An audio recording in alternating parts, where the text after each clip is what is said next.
We would like to acknowledge that this podcast was recorded on the lands of the Wurundjeri and Boon Wurrung people of the Kulin Nation.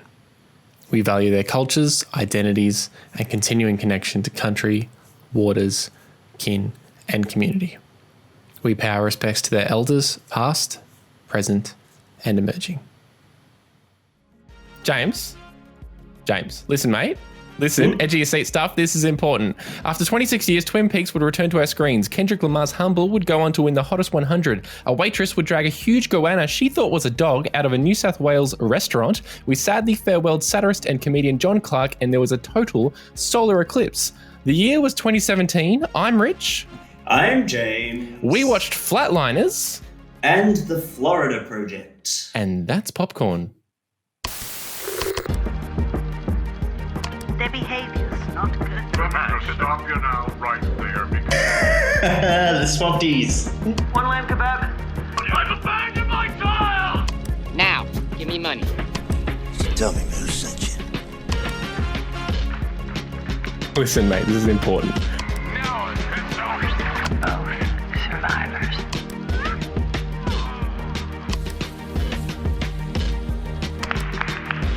I thought you were real.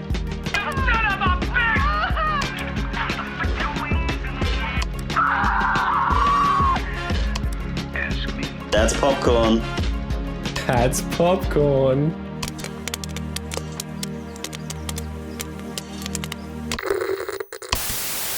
Hello! Yay! Welcome to another episode of That's Popcorn. That is the popcorn. And I'll listen to that popcorn. I love There's that popcorn. The pop of the popcorn. pops. Top of the pops, we wanted to call it. Yeah, damn, that name was taken. Yeah. Wait, is it taken? Oh, man. Yeah. James, how you going? How you going this weekend?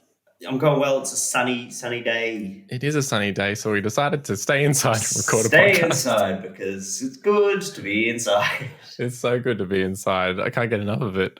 I can see outside. It's nice. Same.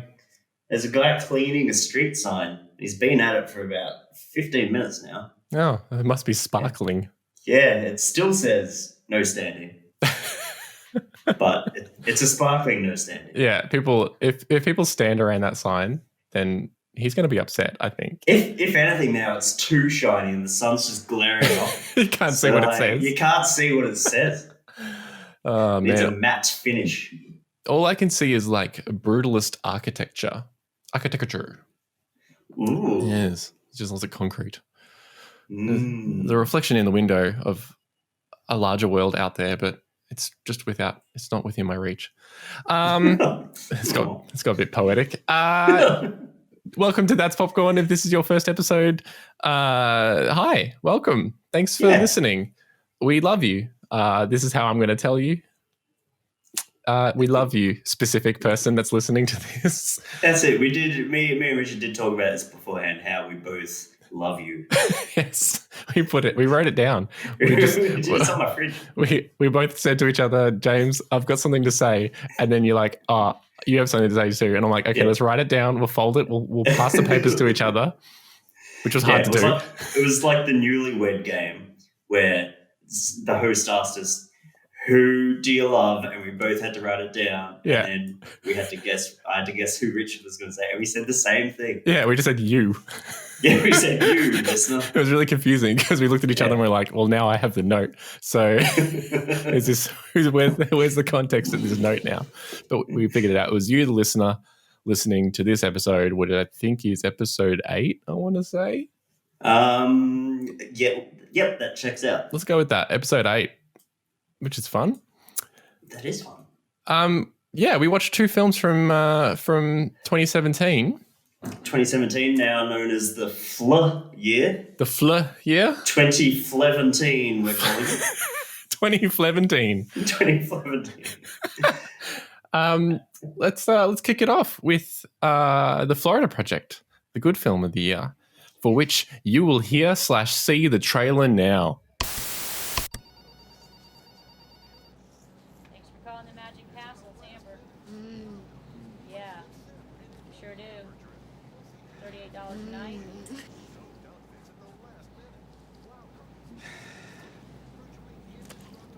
Okay, I warned you. One drip and you're out. Oh, come on! Out now. It's gonna melt outside. It's melting inside, too. But Bobby... Out. Thank you very much. You're not welcome!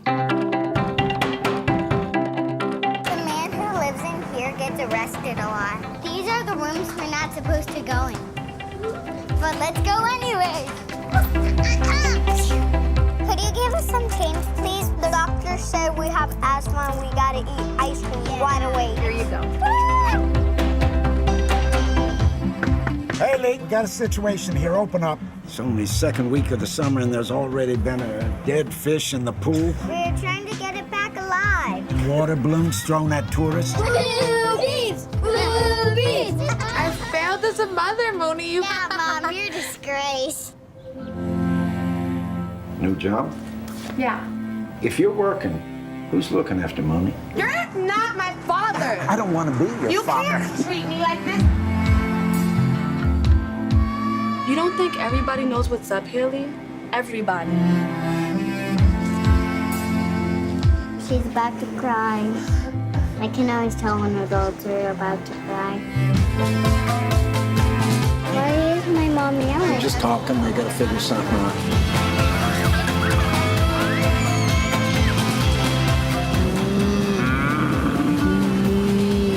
See, I took you on a safari.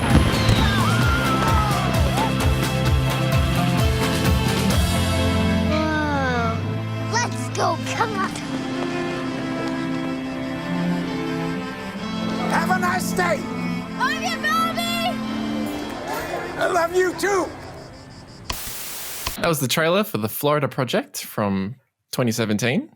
James, do you want to run us through what the Florida Project's about?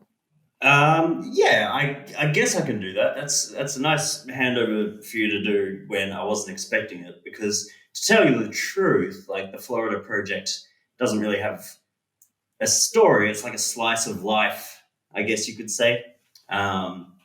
Set in a motel in Florida, just outside Disney World, and sort of follows the one particular mother and daughter, and like the daughter who she hangs out with, mother, what she's going through, the motel manager who seems like an all-round good guy, best.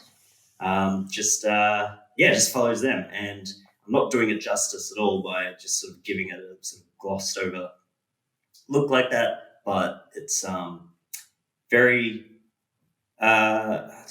for a movie where it doesn't really have a start point and a finish point, it is very engrossing. And it really got me. I think I sent you a message yesterday and said that hit me in the emotions. Yeah, it's a beautiful little film, and it is that one of those sort of kind of lets you sit in there and watch these people's lives and kind of find the story yourself, rather than being like, here's the plot point and here's the Chekhov's gun that's going to be used later or whatever. Whoever Chekhov is, he's not in this film. But yeah, it's a beautiful little film. You mentioned the hotel manager, which is sort of almost like the side character of the film in a sense, who is played by Willem Dafoe and is maybe like the most genuine, nicest man in film cinema history. Good dude. It was so like refreshing to see Willem Dafoe not menacing and like smiling, but not a scary smile that haunts your nightmares. Yeah, it's like a smile. It's like, oh, I wish I had somebody to smile at me like that. I want to demand that every film from now on is just Willem Dafoe being nice. Yeah. Regardless of the film. Next Star Wars, Willem Dafoe being nice. Same character too. With a walkie-talkie in his back pocket. Yeah. Yeah, just touching up the Death Star here. Don't mind me. What's going on over there? Just want to make sure that everyone's okay. Accidentally dropping a can of paint on a stormtrooper. I think like this movie, like I read the reviews and I read the IMDb reviews because I was interested why, Metacritic, I think, gave it like 97. It was on for a critics rating, and the audience rating was quite high as well. And Rotten Tomatoes blown away. IMDb was sitting around the 7s. And I'm like, what's going on here? So I read those reviews, and the problem that people had with it was like, I went to this in a preview screening where you get cheap tickets and they don't tell you what the movie is, so you just watch it, but lots of people go because it's cheap, and everyone walked out because nothing happens in this movie.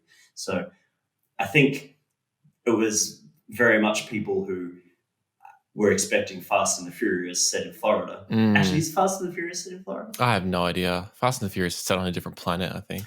Should be called the Flast and the Furious. that's the one that's coming up. Yeah, the 2017 version of Fast and the Furious is coming up soon. But I thought in terms of a movie where it is just sort of very real, it could almost be a documentary. There's nothing that wouldn't let this be just a fly on the wall documentary, other than the amazing colours in it. Yeah, the way it's filmed on film is it's gorgeous. You got these like this teal and pink aesthetic just to the film itself, and like, you know, the way like the building is all been painted pink or something, or purpley pink, whatever. And the and like, you know, the sky is just this beautiful kind of teal color, and then also like the outfits that everyone's wearing, they're always in the same sort of colored outfits, and like it gives it this sort of fantastical vibe. And I think one thing we haven't mentioned is that it kind of revolves around these kids, in particular one kid who's amazingly performed by the actress. Because she's like, 6 or something, or 7 or 8 or whatever. But it revolves around these kids, yet it's in this like really kind of gritty motel world. And they don't hide the grit, but they kind of put it into the eyes of these kids by making everything sort of super colorful. And and I don't know, the message I kind of took from that was like, you know, kids, even though we're watching it sort of from the viewpoint of the kids, they still see everything bad that happens. They just kind of not push it aside, but like they're not ignorant of it or pretending it's not there, but it's just part of their lives and they accept it, and they're still just making fun and just being kids. Yeah, which is interesting because it's like it's kind of like this message of like, you know, they still see all the alcohol and the cigarettes and the sex work and the violence and stuff that's around them, but they're still kind of kids anyway. It's interesting. My big takeaway from this is that kids are weird. Kids are weird. They're so weird. Like when they're making the fart noises, like they're just sitting there and they're just talking to these two kids. And they're making fart noises, doing the like that, and the under the arm one. And then she goes, "Oh, a spider! Let's see if it farts." And I'm like, "Oh, this is the best." And I had to look it up. I'm like, surely they didn't like script this stuff for the kids. This is just kids being kids, and it was like most of it was improvised what they're doing. That's like so innocent and fun, and it made me want to be a kid again, or at very least a drunk. Yeah, and like I love the continuing ice cream theme, I guess you call it a theme, where they share the ice cream cone amongst themselves, like one lick at a time. And then there's just this shot of the main girl, Mooney, I think her name is, and Scooty, which I thought was weird because we talked about Scoot McNairy in the last episode. It was him. It was him. Yeah, he's in every film. And they're just like passing the ice cream cone back and forth while Willem Dafoe just watches until there's one drip. His arms crossed. Yeah. Super long shot. I'm just like back and forth. It's so funny. I was going to say, like, it is a truly funny film. It is the funniest movie I've watched in a very long time, and also not funny in bits. Yeah. And that's what makes it. That's what builds it. I guess spoiler territory. I mean, as always, we don't shirk around spoilers in this show. If you're watching or listening to this, spoilers are gonna happen. All right. Don't know what happened. That's a new bit. That got a bit aggressive. So that Florida Project style. But like towards the end of the film, there is so the film progresses and Haley, the mother, is maybe not the best mother in the world. Well, she's making do with the She's trying. situation she has. Yeah. Like, she wants the best for her daughter, and she's like, I have literally no options here. I have zero money. Yeah. I mean, she doesn't help herself by punching her friend in the eye. She probably that might have been a bad move. Yeah.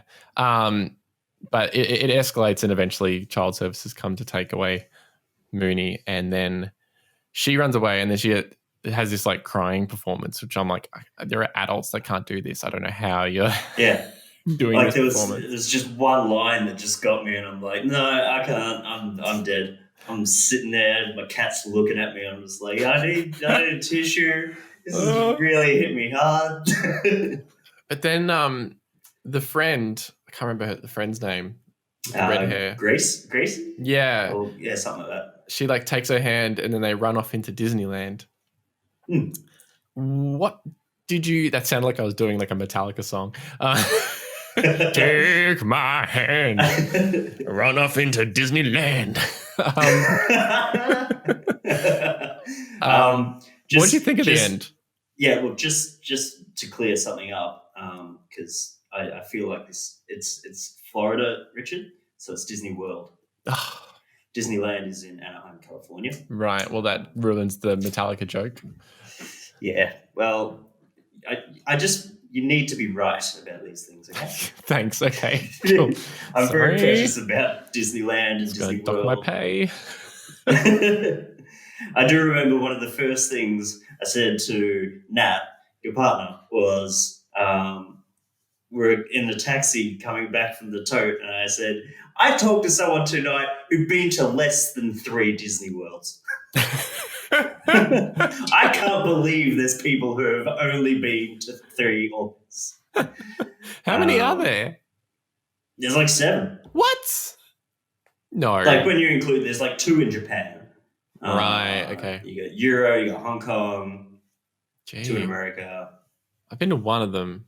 California? Is there one in California? Yep. Yeah. That's Disneyland. See, there you go. That's why I thought. What's the determining difference between a Disneyland and a Disney World? Well, Disney World is significantly bigger. Right. It's very big. So it's like very, very big. Super Mario World and Super Mario Land. Disneyland you can do in a day. Disney World probably needs 6 months. Fair enough. 6 months min. Yeah. You did ask me a question. What did I think of the ending? That's what it was. Look, it did come all at a sudden. And I get the meaning behind it. Yeah. Did I love it? No. But would I have done it differently? I don't know how I would have done it.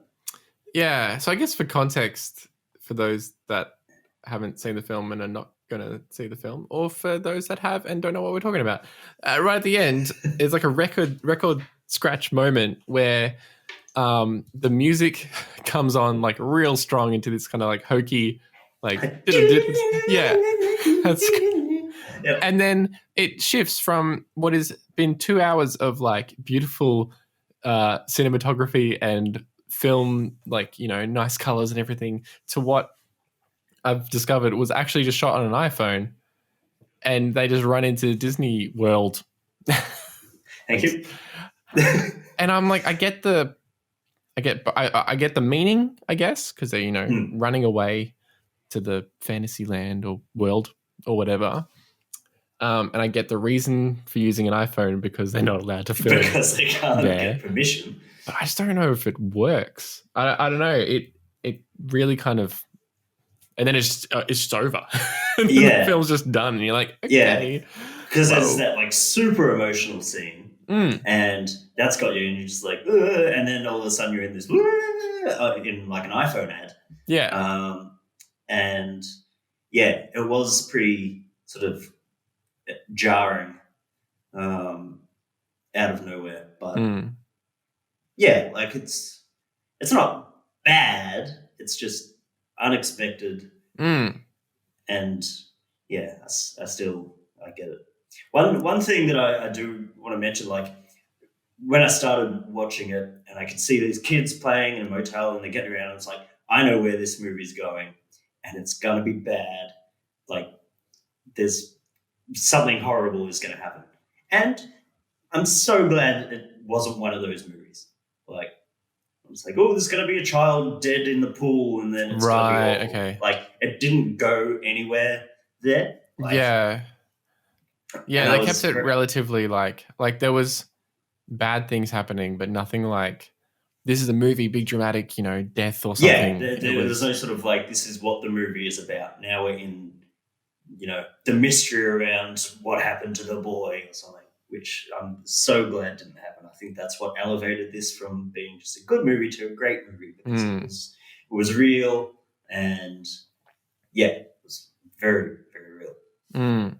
And it was interesting to show there's like a little glimpse of conflict between Willem Dafoe's manager character. I forget his name. I don't want to say like Rod. Jack, Bob. Tony. Bobby? Bob? Is it Bob? I think it might be Billy. Bobby. We could check, but we're not gonna. Willie, not the foe. Willie the friend. He has a little bit of conflict between him and his. You enjoyed that one, didn't you? I really did. That's good. He has a bit of conflict between him and his son. Yes. That's like introduced in one scene, and then in the next scene, it's just kind of this conflict, and I felt like it was the most uncomfortable I think I felt in the entire film when he's pushing that ice machine or whatever it is into the lift, and he's just really pushing it in. Oh man, I got like such anxiety from that, like moving that ice machine and turning it counterclockwise. I was like, oh god, I hate moving. I was getting like, but that feeling of like, oh, I hate it. God, just get in there. Yeah, and scraping on the ground, lift it. Oh god. Yeah.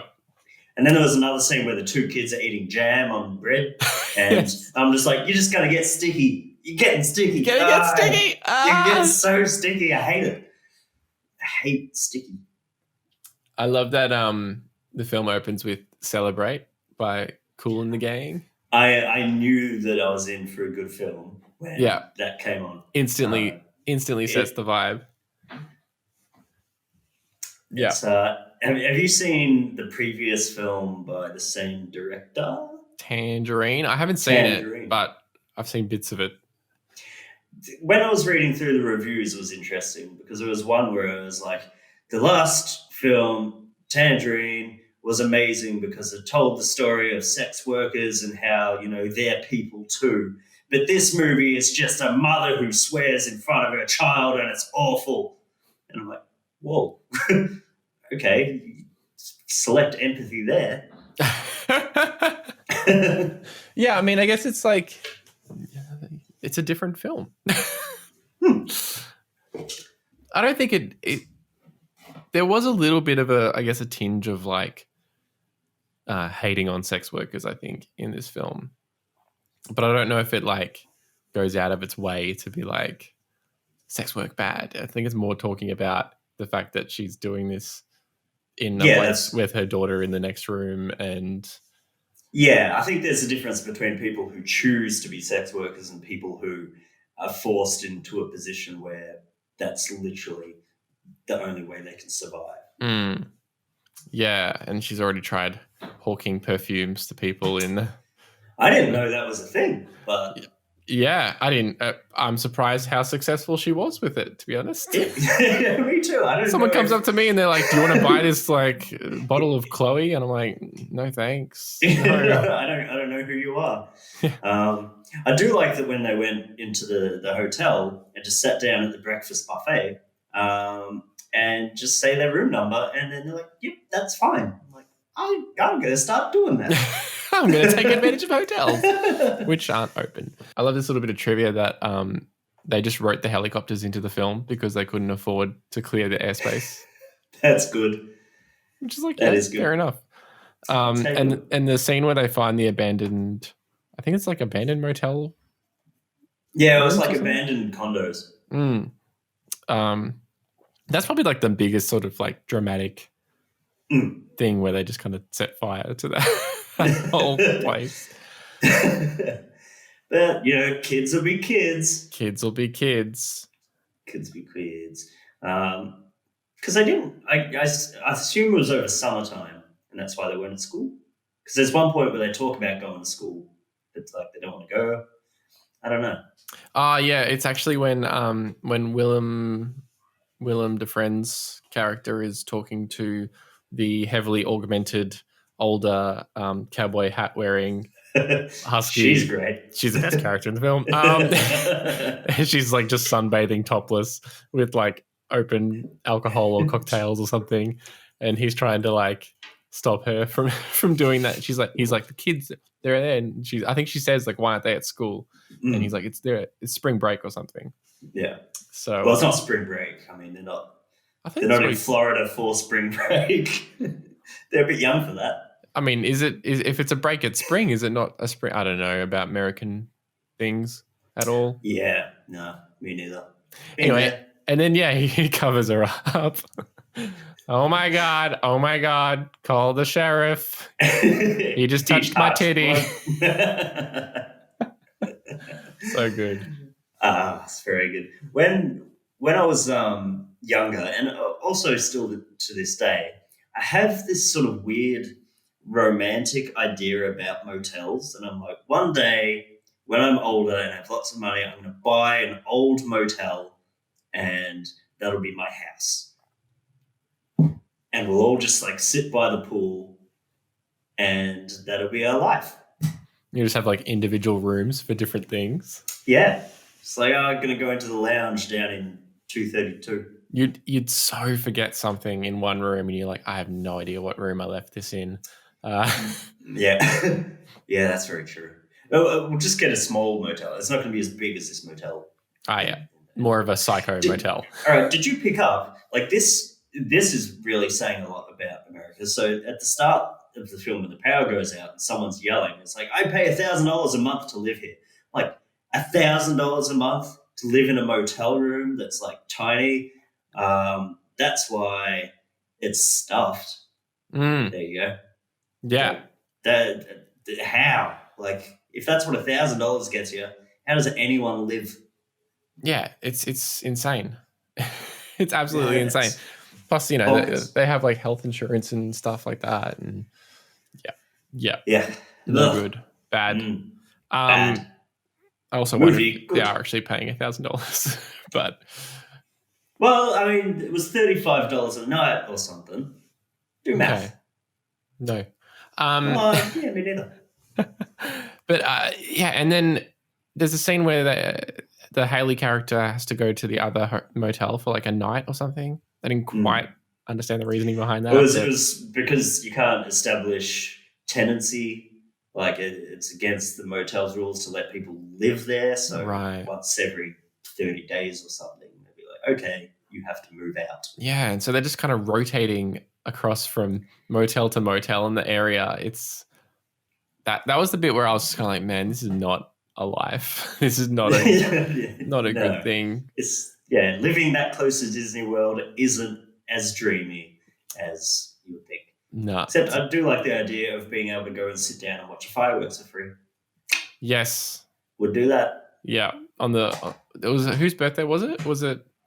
I think it was Gracie or whatever her name was. Yeah. I do just want to emphasize like Willem Dafoe's character is my favorite thing in this entire film. Even the second scene he has with that woman, the cowboy hat woman, and they're just sharing a cigarette or something, and she's like, you just light me from my cigarettes, and there's just kind of this like family banter that he has with everyone in the motel, like even to the point of like he goes to the other motel to help out Haley, and then he puts down his own money and everything, then they don't accept it. Whatever. And the scene with the creepy dude who's like talking to the kids, like that just cements just like how good he is. Is like it's like, all right, he's just being sort of nice here. He's gonna try to steer the guy away, but he knows exactly what's going on, and he pulls no punches. Well, he pulls all the punches. He doesn't punch the guy. That's right. He could if he wanted to. He could. He definitely could, because he's Willem Dafoe. Willem Dafoe. You don't want to make him your Dafoe. I don't know. If it's Yeah, if it's 2017, it should be Willem Dafoe. That's his rap name. That's his rap name.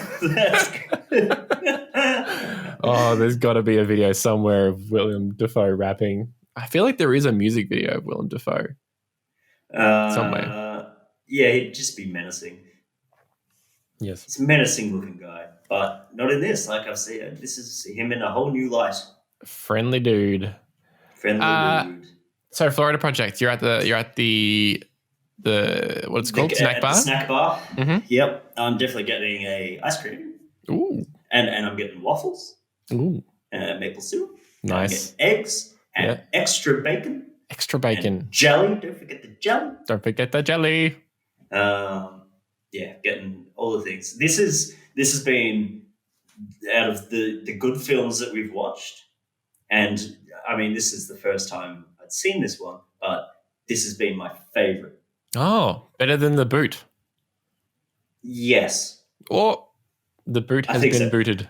Das Boot, I think, was an excellent movie, but I would recommend this to more people. Yeah. I agree. I think like everyone should watch this movie. I agree. Everyone should watch The Florida Project.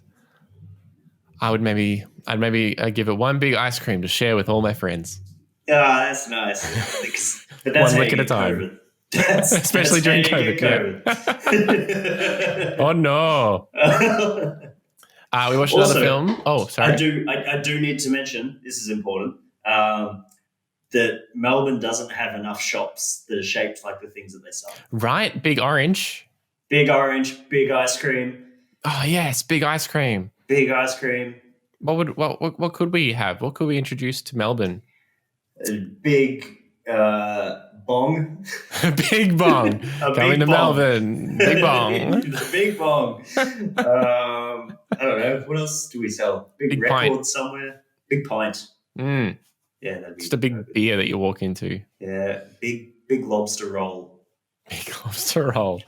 We don't really have anything that's like quintessentially Melbourne that I can big think pie. Of. Big pie, mate. Big pie. You're at the big pie. Come on down to the big pie. That's what I'm going to start calling the MCG. The big pie. Imagine if we came out of lockdown and instead of the MCG, it's just a giant pie where it was. And for a second, most people would think, was it always like that? Yeah. You'd have to check. You'd have to get on like the Microsoft Flight Simulator. That's the only way to check. Yeah, because that's the only way you can do it. Just do a flyover. I knew it wasn't a pie all the time. Well, that was the Big Pie Project. What else did we watch, James? We watched The Flatliners. Yeah, that's The Flatliners. Here's a trailer for the not The Flatliners. It's not called that.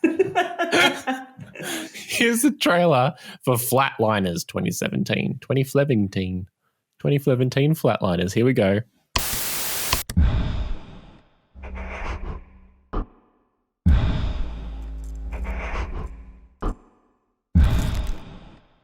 Relax. Enjoy the experience.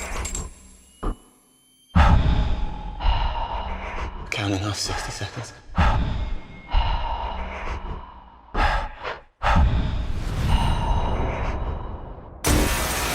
Get her out.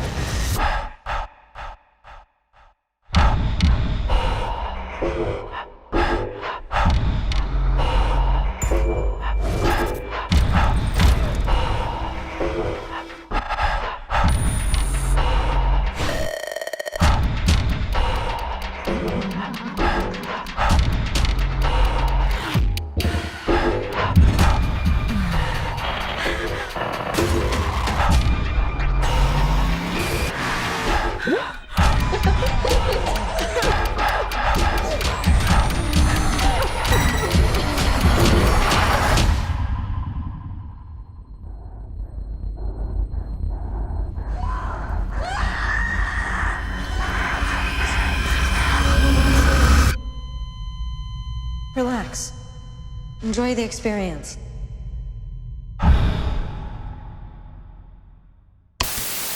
Well, that was the trailer for Flatliners. James, do you want to hear what I thought of Flatliners? I want you to introduce what Flatliners is about and tell me what your thoughts were. Okay, so Flatliners is a reboot. Flatliners is a reboot of a movie called Flatliners from 1990, starring Kiefer Sutherland and Kevin Bacon and Julia Roberts in the original. And it's got someone else famous. Oliver Platt. Yeah. Oliver Platliner. Oliver Flatliner is what they're going to call it. Couldn't get the rights. So it's a reboot. It stars Ellen Page.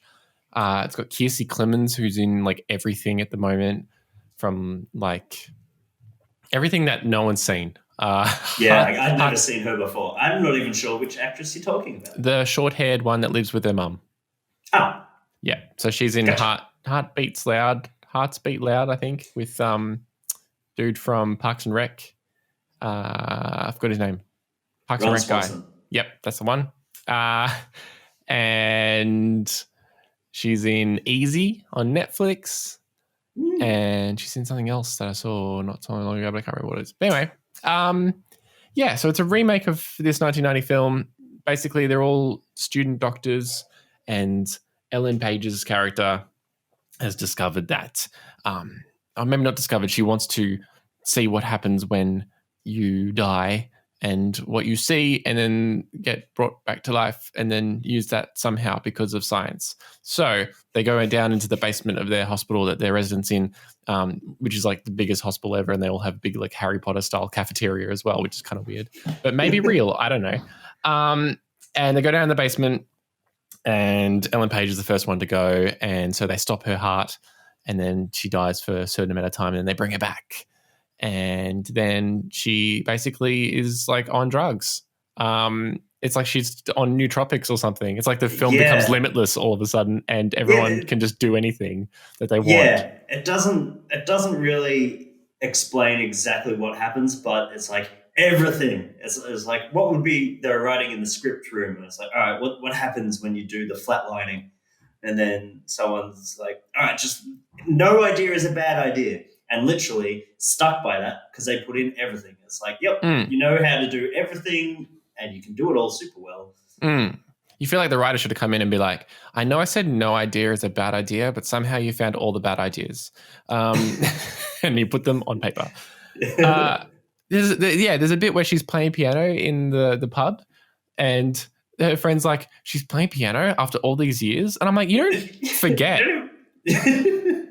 And also, like, that's a terrible choice to play in a bar. If we're at a bar after lockdown and there's a piano Claire de Lune or and whatever someone it is, starts playing Claire de Lune, I'll be like, shut up. Yeah, get some ragtime in here. Come on. Like, play Piano Man or WAP. Play WAP. Oh, the hamster dance even. I don't know.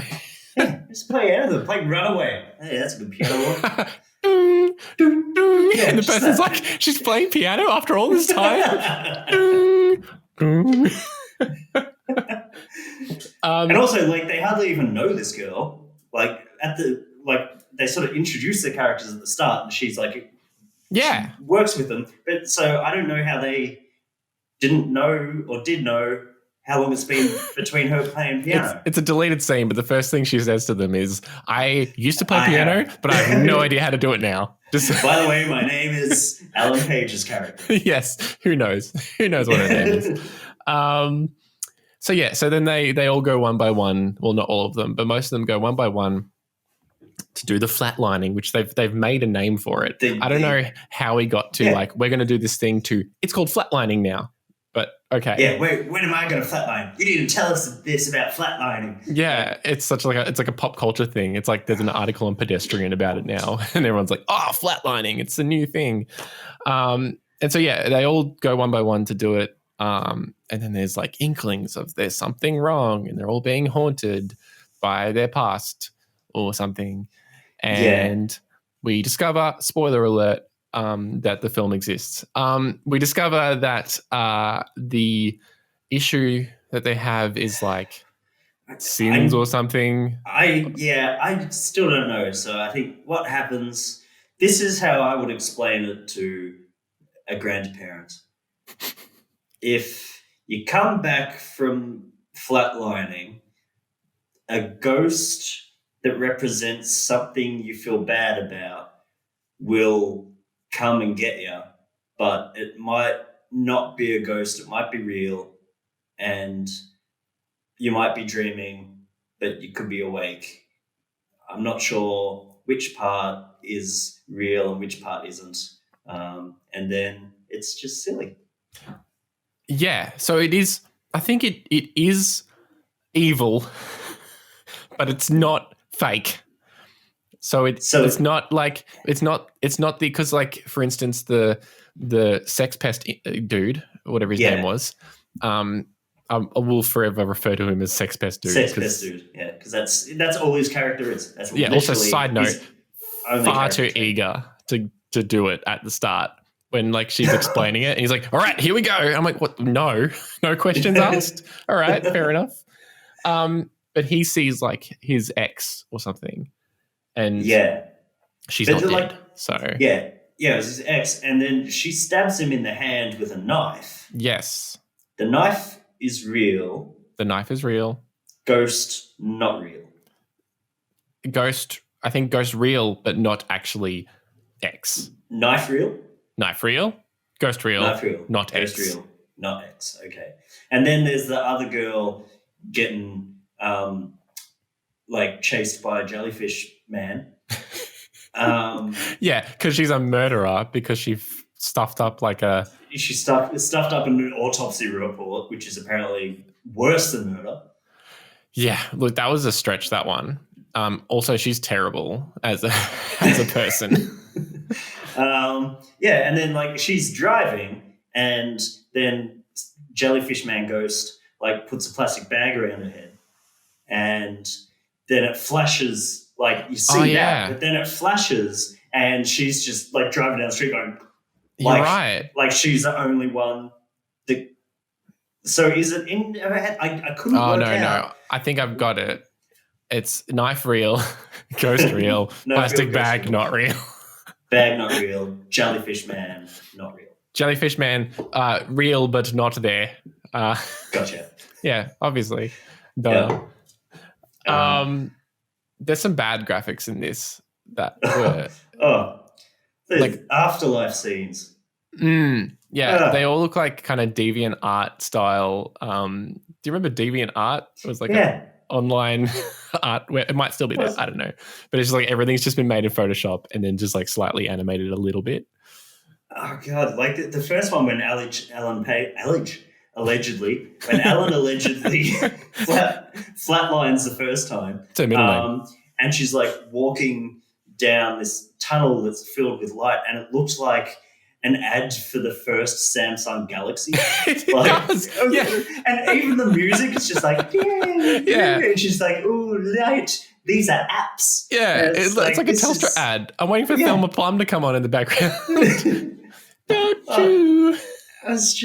It legit looks terrible. Yeah. And, garbage. Oh, God. And then,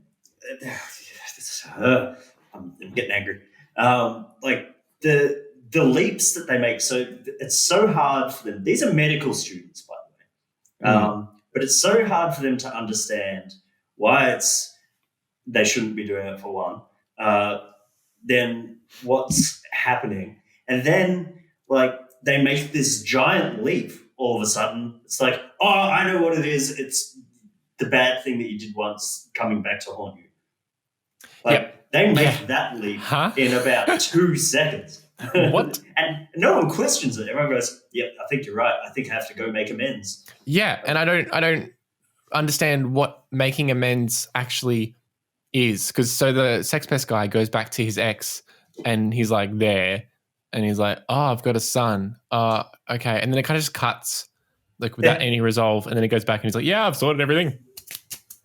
Done. I'm a dad now, which is not a good idea. That's right. And then what was the Kiersey Clemens? Her thing was she shared some photos of a girl in high school. Yeah, she embarrassed somebody in high school. Yeah, and she comes back as like a weird looking ghost for some reason in her head. Don't know why. Don't know why. And then she goes and talks to her, and the woman's clearly, like, understandably like, why are you here? Yeah, that's it. I've moved on. Why have you not? Yeah. It's such a bizarre thing. And like they're obviously bad people because they only started feeling bad about these horrible things that they did, which agreeably maybe aren't the worst things that you could possibly do. And like in Ellen Page's example, it was an accident. Like, Yeah, she crashed a car. She crashed a car and her sister died. Oh, she did look at her phone, didn't she? Oh, did she? Yeah, she did the mortal sin of looking at her phone. Yeah, yeah. Which, But yeah, is illegal. It is. Yep, don't do it. Not even once.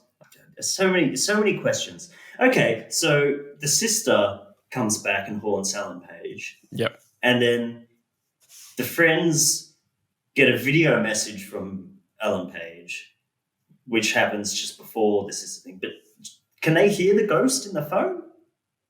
In the video? I don't remember. It just doesn't make any sense. I think they just see that she sees something. Yeah. Like they see her reaction. They see her reaction, okay. But yeah, look, it doesn't make any sense. And it's not even fun. I think the issue I had with this film is it's not terrible. It's not the worst film in the world. It's just not anything. It's just boring. It is boring. It's like the second half of it like has so many horror movie cliches just like stacked on top of each other that it almost felt like I was watching like a Watch Mojo top 10 video. Like everything that happens in it, you've seen in a Freddy Krueger movie, or you've seen in The Conjuring or Poltergeist, or just there is not one original idea in this film. I think the most original idea that they have is that it's not actually a reboot of Flatliners, except for the very basic premise.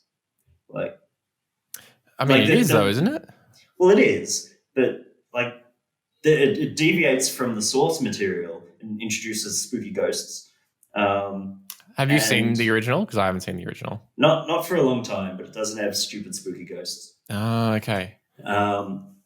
But it does have. This is an annoying thing. So Keith Sutherland's in it, who is in the original. Yep. As this like Dr. House character, who's like the teacher in medical school, and you're like, oh, okay, this makes sense. This is obviously like he's graduated from 1990, and this is his job now. Join the dots. He's gonna guide them. He's like, oh, me and my colleagues did flatlining years ago. Here's how to beat it. No, just doesn't mention it. No, he's doesn't need totally to be him. Unused. It could be any actor. Could be anyone else. He's in 2 scenes. He's in it too much for it to be just a cute cameo, but he's not in it enough to be like a legitimate link to the earlier film. That's it. And not only that, he's got a different name. Yes. The character has a different name. So it's the same actor in a reboot of the movie, but he is in it as a different character entirely. Yeah. With no purpose. Which happens, but like it just doesn't. It's a waste. It just makes zero sense. I did like his performance though, because he's pretty much just Jack Bauer as a doctor. There's a bit where he just says, Brad. this guy called Brad, who comes back later and also has the funniest scene in the film where they're all sad after their friend died, and he just walks past them and he's like, you guys look like shit. I'm just like, whoa. Yeah, I wonder why. But like he has a reaction to someone, I think someone says the wrong answer or something, and he's just like, my God. As if he's watching a nuclear bomb land on the world. And then somehow he knows later on in his second scene, which I think is maybe his only other scene, I'm not sure. He knows that those 4 are Ellen Page's best friends. No one else. I don't know if they've like posted it. It's like Community where they kind of, they got a study group. Yeah, they got a study group, and like I think that's the Spanish class study group. Yeah, and everyone kind of pokes fun at the fact that they're not like the main people in the community college, I think sometimes, like the minor characters might. But yeah, it's so bizarre. Yeah, I didn't understand Diego Luna's character. Like, because of his thick accent? Or? Just guess, like, he doesn't flatline. No. God, you got me doing it. He doesn't do the flatlining. And like just sort of exists as maybe a moral compass, but he's still just stupid anyway. And at one point he's like, I was a fireman for 6 years before medical school. And then you're like, oh, this is going to come up. Doesn't. No. Like, they've clearly written out backstory for these characters. Yeah. For no purpose. Have you noticed that all the doctors, at least when I started watching this, I thought that every doctor in this film was going to have the same hairstyle? Because there's like Ellen Page, she's got like the swoopy brown hair, and then it looks at like, I think her name's Marlo, and she's got the swoopy brown hair, and then it goes across to Diego's character, and he's also got the swoopy brown hair. Yeah, it's the look. It's fine. One thing I do need to ask you, again, I know you don't have the answers, but I think it's an important thing. At the end when Margot, whatever her name is flatlining and she's gone in too deep and they have to rescue her from the spooky afterlife. And there's the dust that's chasing her. Like there's this big dust thing. Oh yeah, like the render smoke effect. Yeah. Like, is that good or bad? Like, I wasn't clear on I couldn't work any of out that. If like she wants to stay in the afterlife because she was trying to kill herself, or if like the dust was going to take her into further afterlife, or because she was trying to escape, but then she was pulled out and then it got her and then she was alive. I don't know. Yeah, no, I don't know. I think sums up this film. Just exhausted. It's just bad. I say it could have been good, but yeah, that's debatable. It's a film that doesn't need to exist. It didn't bring any new ideas. It wasn't any fun. Well, it could have they could have done so much more with it, I feel. Like make the scares a bit more subversive or something, or just try a bit harder. I don't know. Yeah. Just give us I thought it was a brave thing, like killing off Ellen Page halfway through the movie. It's like, I didn't expect that to happen. And then I thought maybe she'll come back to life.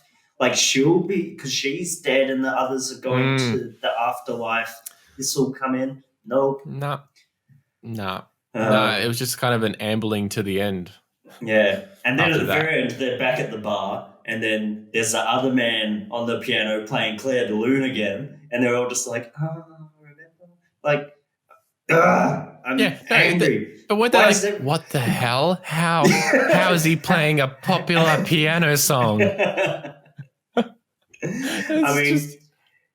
think if I went to the same bar, didn't know any of these people, and then was there one night and this girl was playing Claire de Lune and all her friends were sitting around just going, oh my God, she hasn't done this for 17 years. I'd be like, man, that was a weird thing. And then if we went to the same bar like 4 weeks later and some other dude started playing Claire de Lune, I'd be like, Richo, this is weird. Yeah, but then you'd go home. Here again. You'd be like, Richo, this is ghosts. Those guys, they definitely killed themselves and then came back just within time, and now they're seeing ghosts. And I'd be like, man, that's really specific. That is a massive leap of logic, but I agree with you. Do you think that maybe they were originally going to go down the path of that flatlining is drugs and this is going to be an anti-drug film? So it showed all the positives of drugs, like, oh my God, it's like ecstasy, I just want to dance, let's have sex, yes! And then they're like, oh no, the bad side effect of drugs is the ghosts of your past stabbing you in the hand. I did write down basically flatlining is just having drugs. It's that's essentially like, I think that's what makes it boring too, is that it's like they have to do all this stuff. I feel like there's someone at the party being like, Just have a drug in the corner. Yeah, just have drugs. Meanwhile, they're there with the whatever that thing is, the paddles, going like, "No, what are you doing?" Also, like when Ellen Page first goes under and they have to wake her up and they're doing like chest compressions and stuff like that, and then she Her gets ribs better. are broken. Yeah, she has broken ribs, but no, afterwards she's like, let's do shots. Like, such a quick jump from being dead to shots. Yeah. Apparently, it's the only way you can make Ellen Page fun is like bringing her back to life. I don't know. There's a cute little thing at the start of the film that I noticed. I think it was Milo just struggling really hard to get the gloves out of the box. Just thought that was funny. That is funny. I get it. I've watched a lot of movies this week, and this one I quickly forgot everything about. Yeah, I know. I had to rewatch like bits of it today just to remind myself what happened. Like the next day, someone was like, forgettable. what'd you do last night? I can't remember. I blacked out for an hour and a half. Something. Yeah, I flatlined. Yes. Damn it, James. I've been telling you to stop flatlining, man. They all have amazing apartments. So Ellen Page apparently lives in like this warehouse apartment, and then the Marlowe character has like a mansion. Oh my god, that is an absolute mansion. And I was like waiting for like the parents to be revealed or something, but not at any moment. Kiersey Clemens' character lives with her mum, which is understandable. The only one that's kind of understandable. Sex Pest Guy has a boat. That's also understandable because that's creepy. I don't know. Did we see the other Diego's house? No, we didn't. No. I feel like he lives in a fire truck. Yeah, I feel like maybe because he wasn't really important to the movie at all. So maybe just on the day of filming, he was in the neighborhood, and they're like, "Oh, hey, you're a bit of a name. Like you've got a name for yourself. You're in a Star Wars movie. We need you. In your hair matches. Can you just join in? You don't have to flatline. All you have to do is just like say that you worked as a fireman for 8 years, and that's really all you need to do." All right. Yeah, brought him on. And I mean, they could have, maybe he didn't exist. Maybe he was like an angel that was guiding them the whole time. And that would make more sense than most of the things that they did in this movie. Yeah, because he's like 10 years older than everyone else. So the only other thing I wanted to say was I'm really sick of scenes where they Google things. Because I feel like it's the modern version of going to the library to like look up a book. That's that scene in films, I've got to find the book to find out where this demonic thing has come from or whatever. So this film one-ups it, I don't know, by having Ellen Page go to the library to Google things. She's just in the library, just scrolling on her iPad. Afterlife, death, maybe? Yeah. So Flatliners. Don't waste your time. Yeah. You go. I was going to say, it was like budget-wise, probably better than the other bad movies we've watched. But reason for existing is less. I mean, you could say reason, what did we watch first? Codename The Cleaner existed was just because Cedric the Entertainer needed something to do. The reason why Fatal Deviation existed was an audition tape for Jimmy Bennett. Yep. Well made. Reason Smokey Bites the Dust exists is because they had footage lying around which they needed something to do with. The reason this exists, I'm not sure. No idea. No reason other than maybe to make money at some sort of summer. I hate that it helps with that. I hate that they might have 1/4 cent because I watched this. Yes. Because it wasn't earned. Yeah, I think at the snack bar, what would you give it at the snack bar? Yeah, I don't know. I wouldn't have an appetite because been flatlining, and it's taken my. Got no appetite. Just want to dance. I think maybe like a jumbo cup of melted ice. Yeah, you know, like water. it's not even ice. Like ice is helpful; it can cool something down. It was ice. Now it's just melted, so it's got that weird sort of water. stale taste to it. Yeah, what is that taste? Yes, I don't know. That taste is Flatliners. That taste is Flatliners. So that was Flatliners. We definitely don't recommend it. The Florida Project, we do recommend. We do recommend.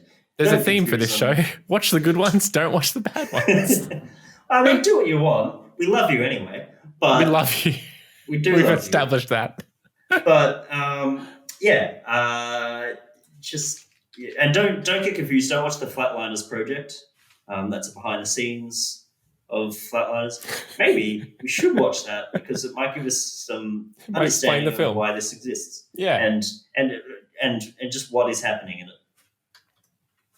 Yes. James, we need to select a year. Oh, yeah, it's my favourite time of the week. For next week.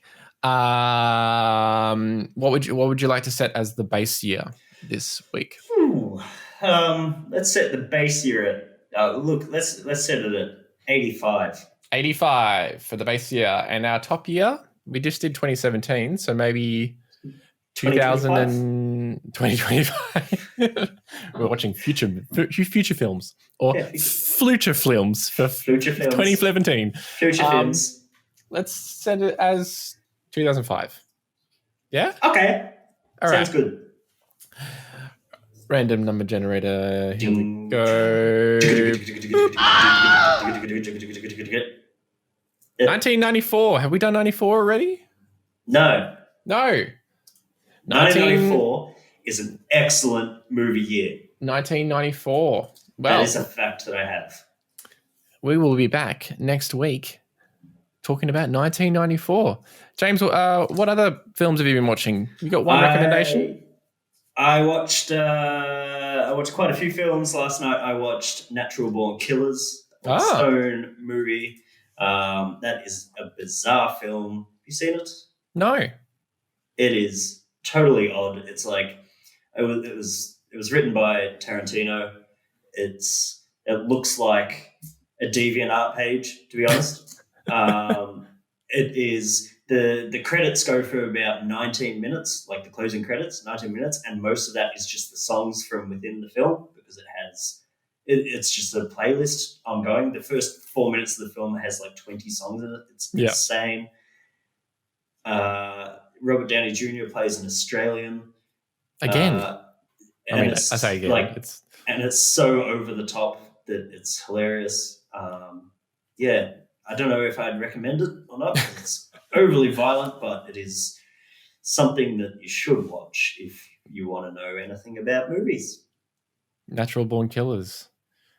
I watched American Animals last night. Have you seen American Animals? That's good fun. That's a good film. That's a good movie. It's a good film. I don't know how I feel about the characters, the people, the real people that it's based off. And like kind of how they portray it. I mean, they don't really say, hey, these are great kids, blah, blah, blah, but they kind of look at them in a light way. Yeah. But the way the film's done is amazing. And very I can't think of any other film that's like it, except for the director's earlier film, which is The Imposter. Have you seen that? I didn't know I did. So he's like melding this sort of like fiction cinema with documentary cinema in a way that I don't think anyone else is doing at the moment. So very cool. Yeah, that's a good fun film. That's all I got. That's it. That's all I got. Guys, that's it. That's all over. That's it. We'll still love you even when this is over. Thanks guys for listening to That's Popcorn. I've been Rich. I have and will continue to be James. And this was 2017. We watched Flatliners, Florida Project. So you don't have to. I think that's someone else's show's tagline. I can't use that one. I don't think we can steal that one. But we do a good one as well. So we watched them, so you can too, or not. We watched them, and you can as well. watch them. Watching also. a movie. You have to watch the movie. Have to watch it. You have to watch the movie. Who's this? Who's this character? It's Popcorn. That's Popcorn. That's Popcorn. That's Popcorn. Like, comment, subscribe, RSS feed. We're on Twitter. We're on Instagram. We're on Facebook. Google it at the library. We're on C-SPAN. We're on whatever the Australian version of C-SPAN is. Is there one? Sky Racing. Sky Racing.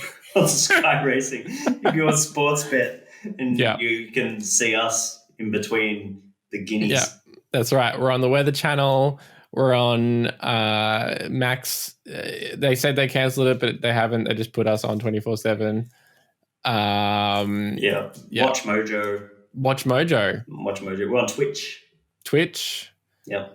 We're on the Commonwealth Bank NetBank page. If you log in there, there's just a scrolling ticker of it's just a transcript of this.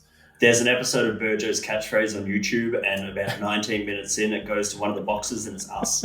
Just us. It's an hour and a half episode condensed into 4 seconds. Yep. If you go to Fed Square right now, we're just on that little ticker above the 7-Eleven.